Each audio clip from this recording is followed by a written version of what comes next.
Hi friends, and welcome to 2023, woo! Hey friends, it's Editing Gina here. I just wanted to say that there were so many times in this video as I'm editing this right now that I said the wrong word. Like I literally just say the wrong word for the sentence, like a similar sounding word, but the wrong one, like at the beginning when I say I'm going to dress the topic rather than address the topic, because apparently I used all my spoons setting up for it and then had none left for the word finding. Here it is again. I had none left for the word finding. End of sentence, I guess. Yeah, Editing Gina is having a real great time. Real great time with this one. So, here you go.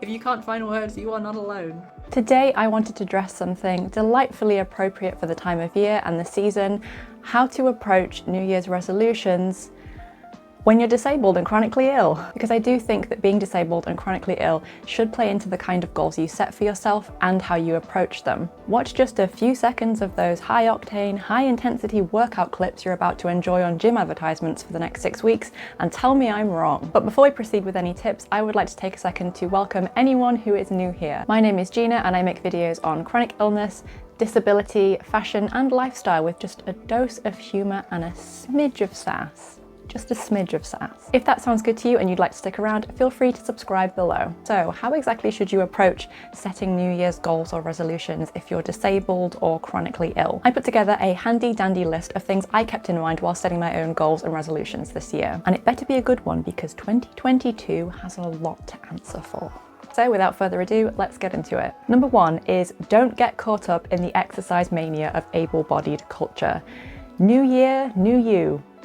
Whole new you. Except not really, because we don't get a whole new body and personality issued to us every year on the 1st. Remember that the gym frenzy of January and the associated goals we are often encouraged to set are often quite unrealistic for able-bodied people, let alone those who are disabled or chronically ill. We all know that plenty of people join the gym in January and by February their membership cards are gathering dust under the box of their brand new dumbbells that are still in the box. If you do have exercise goals and you're disabled and chronically ill, make sure these goals are realistic for you. Disregard the goals that others may be setting and set goals that meet you where you're at physically and that are goals that you'll be able to likely sustain over time. And bear in mind that we might all start out with a few extra spoons and some high spirits thanks to the holiday break, but if you experience energy slumps or you're just tired despite the holidays, make sure that you incorporate this into your goal setting and give yourself time to pace and rest before embarking on any new challenges. There's no rush to get started on the 1st of January. I know it's super tempting.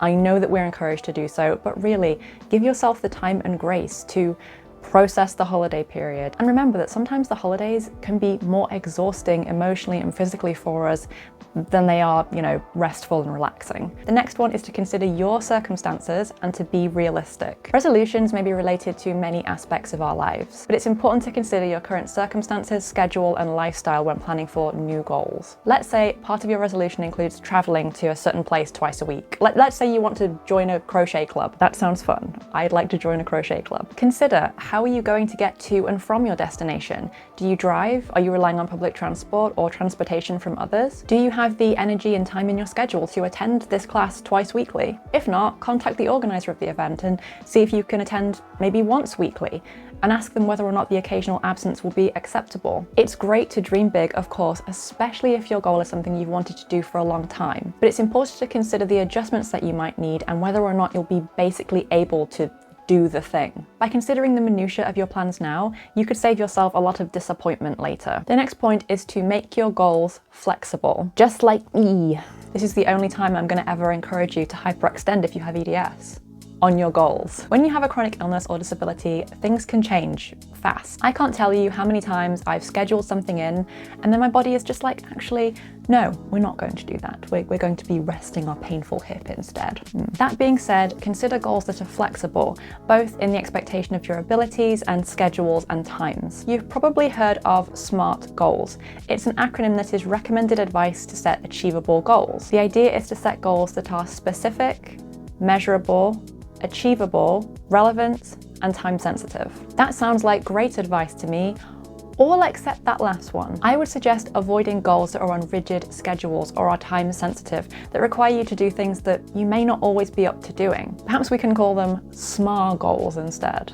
That's definitely going to catch on. Be ready to adjust or let go of goals that become unachievable to you due to changing health conditions. I know, it's not something we want to think about when we're in the throes of New Year optimism, but it's important to be mindful of the fact that we may eventually need to let go of or adjust goals that just become unfeasible for us, especially when that is because of changes in our health and capabilities. As I said, health conditions are changeable, and sometimes something we could do last year, we can't do as much or at all this year. I know this is a hard one and easier said than done, but the last thing you need alongside a changing of your circumstances is a heaping spoonful of guilt that you didn't accomplish a goal you set at the beginning of the year. That's just not being kind to yourself. Remember, resolutions need to work for us, not the other way around. My next tip is to give yourself one easy one that won't be so affected by your health. Whether it's practicing meditation once a day or doing a hobby you enjoy once a week to enhance your skills, health permitting, who doesn't love an easy win? Set yourself an enjoyable, fairly easy goal that will enhance your life or maybe a skill that you have or want to learn. It's a win-win. The next point is, don't feel pressure to set certain types of goals.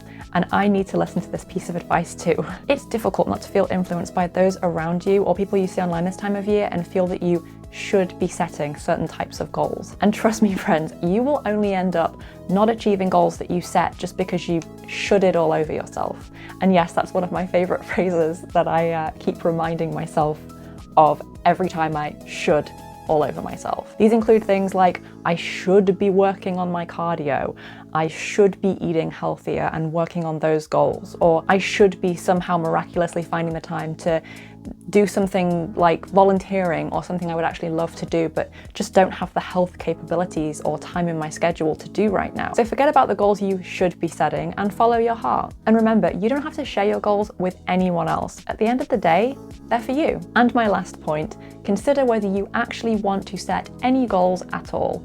And if you don't, more power to you. Sometimes we feel pressured to set New Year's goals because we feel like everyone else is doing it. People's New Year's goals fill up Instagram and YouTube recommendations, and we just feel like we need to jump on this train as it leaves the station. We might think, wow, everyone is so driven and motivated. Why don't I feel like that? Maybe the reality is that it's January and most people in the Northern Hemisphere are experiencing very little light and positive vibes generally. Seasonal affective disorder is a thing, and I want to take a special moment to everyone out there who may be suffering with seasonal affective disorder, because I also do, and say it is perfectly okay if you are not remotely in the place to be setting New Year's goals this year. If you feel completely exhausted, demotivated, and you're just struggling to get through the basic tasks in your day, that is valid. You are valid. It's okay. So yes, it's totally fine not to set any goals, and if you choose to do so, that's your business and no one else's. You are not lesser for not setting any goals.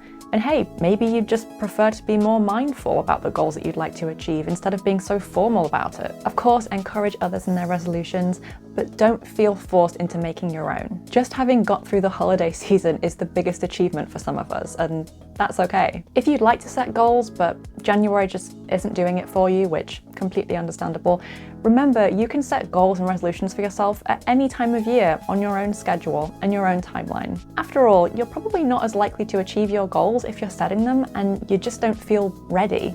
And all that's left is to wish you good luck if you are setting any goals for this year. Whether you're setting goals or not, I hope you have a healthy and happy 2023. Thank you so much for watching this video, friends. I hope you got something useful out of it. I personally am looking forward to the new year and all the new videos I'm going to be posting on this channel.